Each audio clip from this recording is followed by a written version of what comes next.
Yes Purnachandrarao గారు మళ్ళీ వస్తాను మీ దగ్గర. I will come to again అండి. రామారావు గారు, వైఎస్ఆర్సీపీ పార్టీ అధికారంలో ఉన్నప్పుడు బీసీ కార్పొరేషన్లను ఏర్పాటు చేశారు. ఒక్క కార్పొరేషన్ కన్నా భవనాలను అలొకేషన్ చేసిందా మీ పార్టీ? వాళ్ళకు ఇవ్వవలసిన నిధులు ఇచ్చిందా?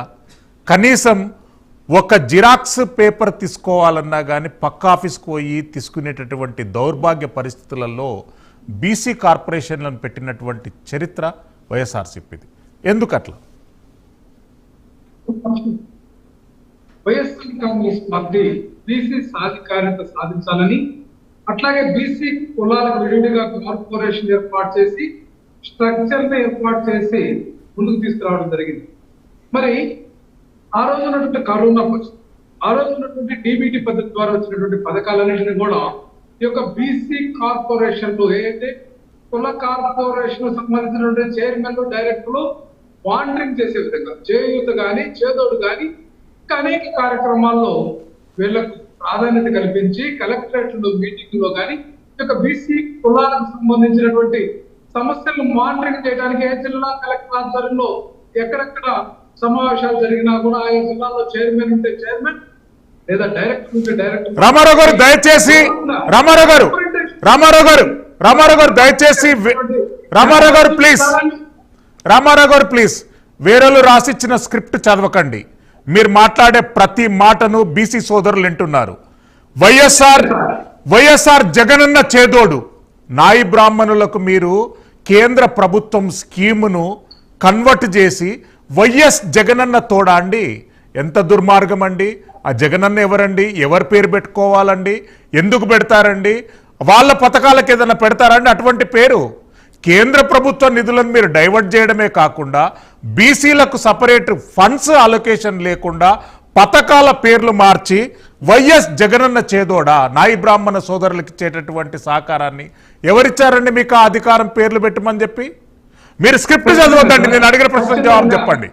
ఖచ్చితంగా ఈ రాష్ట్రంలో పథకాల అంశానికి వస్తే కేంద్ర ప్రభుత్వం ఎక్కడ వాటా ఇచ్చిందనేది నిరూపించుకోవడానికి బీసీకి సంబంధించి ఎన్సిడిసి వాటా రావాల్సినటువంటి వాటాను కూడా రాష్ట్రానికి రాలేదు.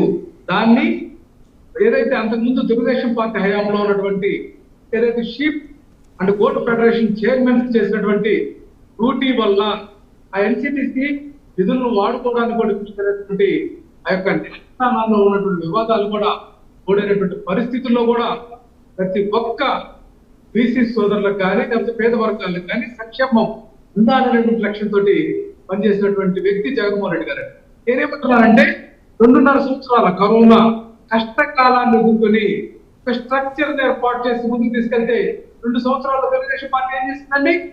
బీసీల పార్టీ అని చెప్పుకుంటూ బీసీల ఓట్లతోటి గద్దెనెక్కినటువంటి ఈ యొక్క చంద్రబాబు నాయుడు సర్కార్ కూటమి ప్రభుత్వం బీసీలను నిలున్న మోసం చేసింది కదండి. బీసీ ప్రొటెక్షన్ యాక్ట్ మేము వెంటనే తీసుకొస్తామని చెప్పి 2 సంవత్సరాలైనా కూడా తమ అనుకూల పత్రికల్లో ముసాయిదా ఏర్పాటు చేశాం, కమిషన్ వేసాం, కమిటీ వేసాం, ఇదిగో వస్తుంది చట్టం, అదిగో వస్తుందంటే ఎప్పటికీ రాదండి.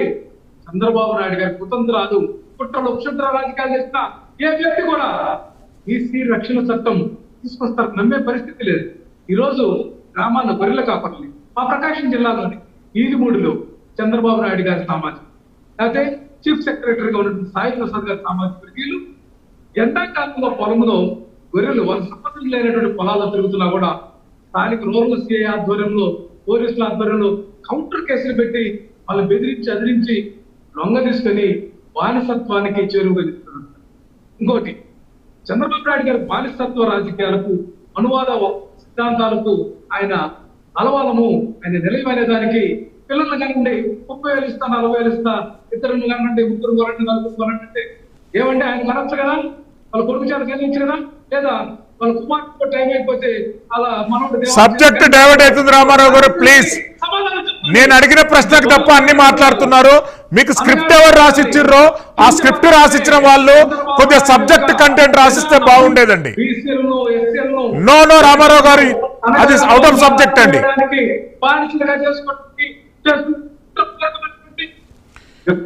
ఎస్ రాఘవేంద్ర గారు దమ్ముంటే సంస్థల్లో చట్టసభలో బీసీ రిజర్వేషన్ రాఘవేంద్ర గారు ఆన్ స్క్రీన్ ప్లీజ్. అర్థమనండి. వయసు దాకా మాట్లాడి నేర్చుకోండి.